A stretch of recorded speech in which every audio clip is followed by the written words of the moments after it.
অন্তর্বর্তী সরকার মানে অস্থায়ী সরকার, কি বলেন? অন্তর্বর্তী সরকার মানে অস্থায়ী সরকার।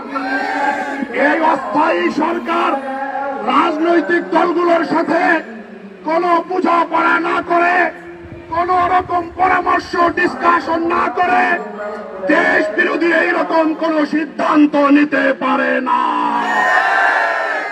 আজকে দেশপ্রেমিক জনতা প্রশ্ন করতে চায়, বাংলাদেশের মানুষ অন্তর্বর্তী সরকারের মাননীয় প্রধান উপদেষ্টা প্রফেসর ডক্টর ইউনূসের কাছে প্রশ্ন করতে চায়,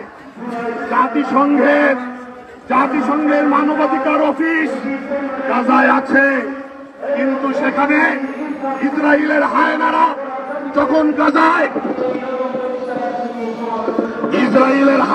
যখন গাজায় নির্বিচারে মানুষ হত্যা করে, সেখানকার হসপিটাল মসজিদ যখন গুলিয়ে দেয়, তখন আপনারা নামকা অস্তে উদ্বেগ প্রকাশ করে বিবৃতি দিয়া তারপরে মুখে কুলু বেটে বসে থাকেন, কোন প্রতিবাদ করেন না।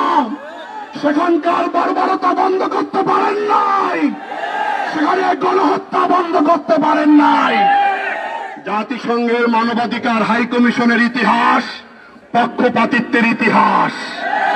জাতিসংঘের মানবাধিকার হাই কমিশনের ইতিহাস পশ্চিমা মডেলের মানবাধিকার প্রতিষ্ঠার ইতিহাস।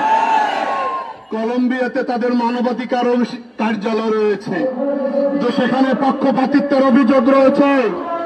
140 কোটি জনসংখ্যার দেশ ভারতে সংখ্যালঘু মুসলিম সম্প্রদায়ের উপরে যুগের পর যুগ ধরে অত্যাচার চলছে, কাশ্মীরে অত্যাচার চলছে, সেখানে মানবাধিকার কমিশনের কার্যালয় খোলেন নাই। চীনের উইঘুরে অত্যাচার হয়, কার্যালয় নাই। রাশিয়া ইউক্রেনকে তছনছ করে দেয়, আপনাদের কোনো কার্যকর ভূমিকা নাই।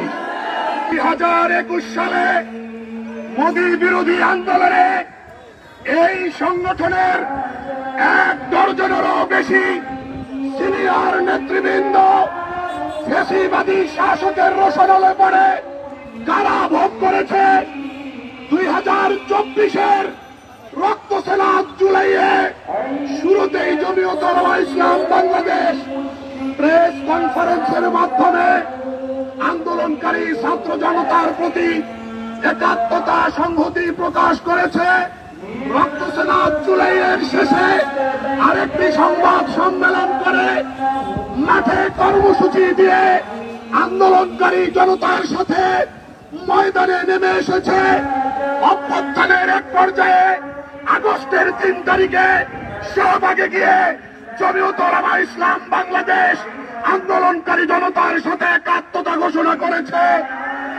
সেই ধারাবাহিকতায় আগ্রাসনের বিরুদ্ধে, আধিপত্যবাদের বিরুদ্ধে, সাম্রাজ্যবাদের বিরুদ্ধে আমাদের সেই ঐতিহাসিক মনোভাব নিয়ে আজও আমরা রাজপথে নেমে আসতে বাধ্য হয়েছি।